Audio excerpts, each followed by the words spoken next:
সকলকে সুপ্রভাত। আশা করি সবাই ভালো আছেন, সুস্থ আছেন। আমি নীলাশ্রী আর একটা নতুন ভ্লগ নিয়ে চলে আসলাম। আজকে দিনটা শুরু করলাম একটু অন্যভাবে। সকালবেলায় গরম গরম চা দিয়ে। চায়ের সাথে দিনটা কিন্তু বেশ লাগে শুরু করতে। আজ আমাদের বাড়ির ছাদে জল ছাদের কাজ করা হচ্ছে। তো সারাদিনে অনেক কাজ, প্রচুর কাজ নিয়েই দিনটা শুরু হলো। জল ছাদের যেহেতু কাজ করা হচ্ছে বেশ কিছুদিন ধরে, আর আজকে তার শেষ দিন। তো আজকে আমরা সমস্ত যারা কাজ করছেন মিস্ত্রি দাদাদের আমরা আজকে খাওয়ানোর ব্যবস্থা করা হচ্ছে। আর তার জন্য আগে তাদের জন্য সকাল সকাল চা তৈরি করে ফেলছি। দুধ গরম করে রেখেছি, চায়ের জল ফোটাতে দিয়ে দিয়েছি, চিনি দিয়ে দিয়েছি, চা পাতা দিয়ে দেব। আর আরেকদিকে টিফিনের জন্য আমি বসিয়ে দিয়েছি আলু সেদ্ধ। আজকে কিন্তু আমরা জলখাবারে আলুর পরোটা করব। তো যাই হোক, চা পাতা দিয়ে জলটা ফোটাচ্ছি আর দুধ দিয়ে দিয়েছি। দুধ দিয়ে এবার কিছুক্ষণ ভালো করে ফোটাবো। ফুটে গেলে যখন চায়ের রঙটা বেশ সুন্দর চলে আসবে তখন চাটা আমি স্ট্রেন করে দেবো। আর ব্যাস। আর এদিকে আমি আলুর পরোটার জন্য কিছুটা পেঁয়াজ নিয়ে নিচ্ছি। পেঁয়াজ নিয়ে নেব, পেঁয়াজের সাথে কিছুটা রসুনও নেব। আর এদিকে লঙ্কা কিন্তু পুরো খালি, আজকে আমাদের লঙ্কার ঝুড়িতে লঙ্কা একটাও নেই। যাই হোক, কথা বলতে বলতে কাজও হয়ে যাচ্ছে। এদিকে চাটাও হয়ে এসেছে। তো চাটা আমি আমাদের মোটামুটি আজকে 6জন দাদা কাজ করছেন। তো 6জন দাদাদের জন্য আমি এরকম চা এরকম করেই প্রতিদিন পাঠাই। তো চা, বিস্কিট আর সঙ্গে কিন্তু ডিসপোজেবল কাপ দিয়ে দিয়েছি। আর বিজয়কে বললাম যাও গিয়ে দাদাদের দিয়ে আসো। এদিকে আমি লঙ্কা তো একটাও ছিল না সকালবেলা, তো সকাল সকাল চলে এসেছি আমাদের বাগানে। আমার শ্বশুরমশাই কিন্তু বেশ কিছুটা লঙ্কার গাছ কয়েকটা বসিয়েছেন। তো সেখান থেকে আমরা দৈনন্দিন জীবনে বা রোজগারের যে লঙ্কাটা লাগে সেটা আমরা এখান থেকেই নিই। আমাদের গাছের লঙ্কাগুলো না খুব ভালো, মানে কী প্রজাতির আমি বলতে পারবো না, কিন্তু লঙ্কাটা খুব মানে ঝাল যেমন সেরকম একটা খুব সুন্দর গন্ধও আসে লঙ্কা দিয়ে। যাই হোক, লঙ্কাও নিয়ে এসেছি আর পেঁয়াজ, টমেটো, রসুন নিয়ে নিয়েছি আলু পরোটার জন্য। পেঁয়াজ কুচি করে নেব। টমেটো দিয়ে কিন্তু আমি আজকে একটা চাটনি বানাবো, টমেটো, রসুন, কাঁচা লঙ্কা দিয়ে। টমেটোটা এভাবে আমি 3 ভাগ করে তার মধ্যে রসুন দিয়ে দিয়েছি আর কাঁচা লঙ্কাও দিয়ে দিয়েছি। আর যাই হোক, এই কথা বলতে বলতে আমি এবার আটাও মেখে নেব। আটা নেওয়ার জন্য আমি চলে এসেছি, আটা নিয়ে নিয়েছি। আর আমাদের শ্বশুরবাড়িতে এরকম বড় ড্রামের মধ্যে কিন্তু আটা রাখা হয়। আর এদিকে আমি ওই টমেটোগুলো চাটনি করার জন্য কিন্তু মানে আলু পরোটার সাথে খাওয়ার চাটনি করার জন্য টমেটোগুলো কিন্তু পুড়িয়ে নিচ্ছি। এদিকে আলুও সেদ্ধ হয়ে এসছে, সিটি পড়ে গেছে আলুর। আর টমেটোটা কিন্তু এরকম পুড়িয়ে ওটাকে হালকা করে মানে হাত দিয়ে স্ম্যাশ করলেই হয়ে যাবে। এদিকে আলুটা কিন্তু আমি একটা চোখা মতো বানিয়ে রেখেছি, পেঁয়াজ, রসুন, ধনেপাতা, একটু নুন, হলুদ দিয়ে। যাই হোক, কথা বলতে বলতে 10টা প্রায় বেজে গেছে। এদিকে আমি আলু পরোটাগুলো ভেজে ফেলছি আমাদের সবার জন্য, বাড়ির সকলের জন্য আজকে আলু পরোটা করেছি। আর এই চাটনিটা মানে টমেটোগুলো হালকা হাত দিয়ে একটু স্ম্যাশ করে নিচ্ছি। হয়ে গেছে গরম গরম আলু পরোটা। উপরে আমি কিছুটা বাটার দিয়ে দিয়েছি, বাটার দিলে কিন্তু খুব টেস্টি লাগে আলু পরোটাগুলো। আর এদিকে আমার মেয়েটা আর ওর বান্ধবী দেবাংশী দুজনকে আমি বসিয়ে দিয়েছি ওদের আলু পরোটা খাওয়ার জন্য। এদিকে আরেকবার চা হচ্ছে দাদাদের জন্য, মিস্ত্রি দাদাদের জন্য আমি বেশ কিছুবার চা করে দিচ্ছি। তো চা করে দিয়ে একটু ওপরে যাচ্ছি, গিয়ে দেখছি কতদূর কাজ হচ্ছে। তো এই আমাদের সিঁড়ি দিয়ে আমাদের এই ওপরে যেতে হচ্ছে। এটা আমাদের দোতলার ঘর, এখানে দোতলার, তার উপরে এই 3তলার ছাদ। তো এই ছাদেই কিন্তু আজকে আমার যে ছাদটা আছে, মানে আমার ঘরে যে উপরে যে ছাদটা, সেই ছাদটায় কিন্তু জল ছাদ করা হচ্ছে। এইটা আমাদের গোটা ছাদটা, এই ছাদে আমাদের সোলার লাগানো আছে। আর এই পোর্শনটায়, ছাদের এই পোর্শনটাই হচ্ছে জল ছাদ করার জন্য কাজ হচ্ছে। তো দাদারা যে কাজ করছিলেন তারা কিন্তু আপাতত ছাদের মধ্যে চিপিং করে রেখেছেন, রেখে ওরা একটু ব্রেকে গেছে, মানে কিছু খাওয়া দাওয়া হয়তো করতে গেছেন। তো তার মধ্যে আমি একটু ছাদটা ঘুরে দেখছি। ছাদ থেকে নিচটা কিন্তু দেখতে বেশ লাগে। আমার মেয়ে দুটো খেলছে, মানে আমার মেয়ে আর ওর বান্ধবী খেলছে। আর এদিকে বিজয় আর দাদাভাই গল্প কথা বলছে। তো এই একটু ছাদটা ঘুরে দেখছিলাম। দেখতে দেখতে আবার নিচে যেতে হবে। আজকে অনেক কাজ, অনেক দায়িত্ব পুরো সবার জন্য, মানে দাদারা যা কাজ করছেন তাদের জন্য রান্না করতে হবে, প্লাস আমাদের বাড়িতে এতগুলো মানুষ আছে তাদের জন্য করতে হবে। যদিও কাকিমা আসবে রান্নার জন্য, কিন্তু তাও আমাকে তো হাত লাগাতেই হবে, একার পক্ষে তো সম্ভব নয়।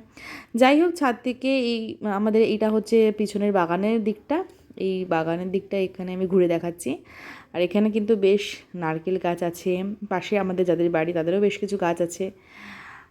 আর ছাদ থেকে যে জায়গাটা দেখা যাচ্ছে আমাদের কিন্তু একটা মাছের ট্যাঙ্কও আছে, কেন কি আমার দাদা ভাই ভাসুর কিন্তু একটা মাছের বিজনেস করে, তো তার জন্য একটা মাছের ট্যাঙ্কও ওখানে উপরে দেখা যাচ্ছে, যে উঁচু মতো জায়গাটা ওটা কিন্তু মাছের ট্যাঙ্ক, মানে জিওল মাছগুলো চাষ করা হয়।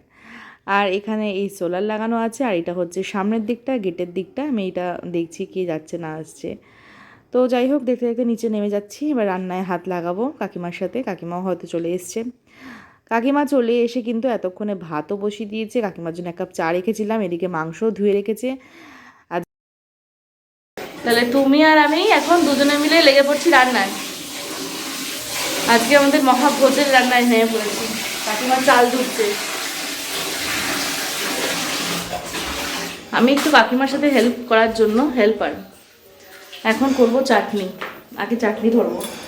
কাকিমা কাটাকুটিগুলো শুরু করবে আর আমি চাটনি ধরবো। তো চাটনির জন্য নিয়ে নিয়েছি কাজু, কিশমিশ, আমসত্ত্ব আর টমেটো। এখানে বিজয় বেশ সুন্দর সুন্দর টমেটো এনেছে, একদম লাল লাল, দেখতে খুব সুন্দর। এদিকে কাকিমা কিন্তু চাল ধুয়ে ভাত বসিয়ে দিয়েছে। আজকে একটা বিশাল বড় হাঁড়িতে রান্না করা হচ্ছে, অনেকটা বড় হাঁড়ি, যে হাঁড়িটা আমি কোনোদিনও ভাত নামাতে পারবো না, এটা কাকিমাই পারবে। যাই হোক, এদিকে আমি টমেটো কেটে চাটনির জন্য বসিয়ে দিয়েছি, মাংস ধোয়া হয়ে গেছে, এখন ম্যারিনেট করার পালা। আর এদিকে কাকিমা কিন্তু বসে কাটাকুটিগুলো করছে। এদিকে কী কী কেটে রেখেছে দেখি। হ্যাঁ, টমেটো, এই বেগুন কেটে রেখেছে আর আলু কেটে রেখেছে কাকিমা। এগুলোকে আমাকে এখন নুন হলুদ মাখাতে হবে। এদিকে কাকিমা টমেটো কাটছে মাংসের জন্য। যাই হোক, নুন হলুদ মাখিয়ে ভাজবো। এইদিকে আমি দাদাদেরকে দেখিয়ে দিচ্ছি, এর দাদারা কিন্তু বেশ মানে খুবই কষ্টের, এটা খাটনির কাজ, যে পুরো মানে সিমেন্টের বস্তা, বালির বস্তা মাথায় করে নিয়ে কিন্তু 3 তলায় উঠছেন।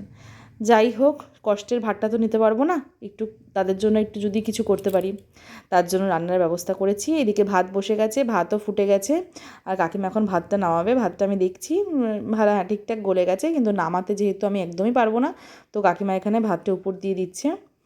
আর আমি এদিকে মাংসটা মেখে রেখেছি, কাকিমা ভাতটা উপর দিচ্ছে। আমি কাকিমাকে বারবার বলছি, কাকিমা যেন মানে সাবধানে উপর দিও, মানে এতটা বড় হাঁড়ি তো।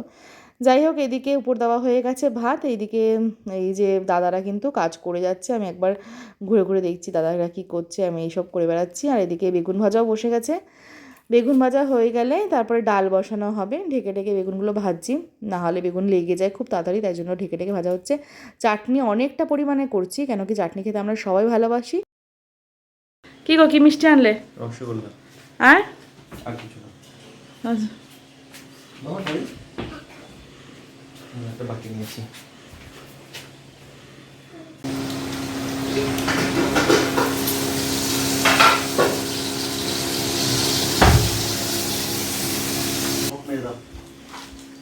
তাহলে কালকে কি গো, রসগোল্লা এনেই খেতে শুরু করে দিলে?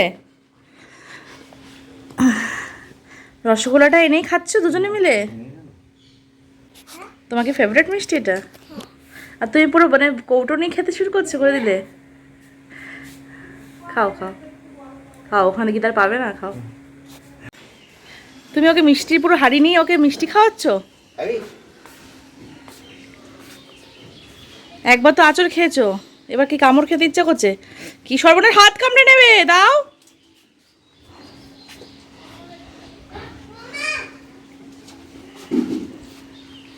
আর দিও না।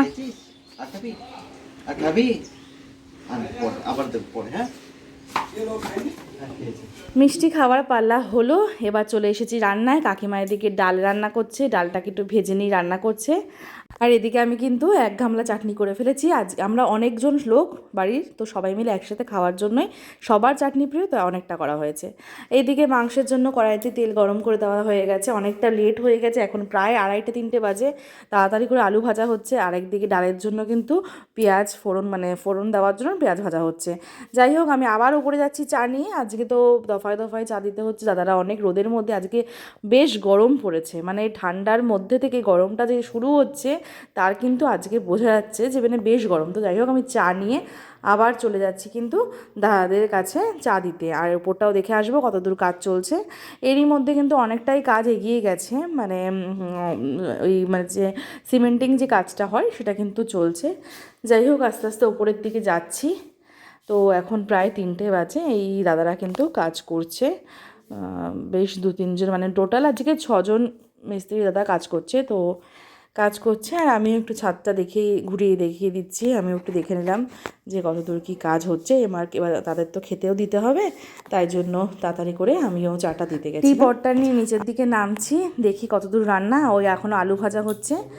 যাই হোক, এদিকে কিন্তু মাংস কাকিমা দিয়ে দিয়েছে কিছুক্ষণের মধ্যে। আবার মাংসটা মাখানোই ছিল, ওটা আবার দিয়ে এখন কষাচ্ছে কাকিমা। আমি বললাম কাকিমা তাড়াতাড়ি করো।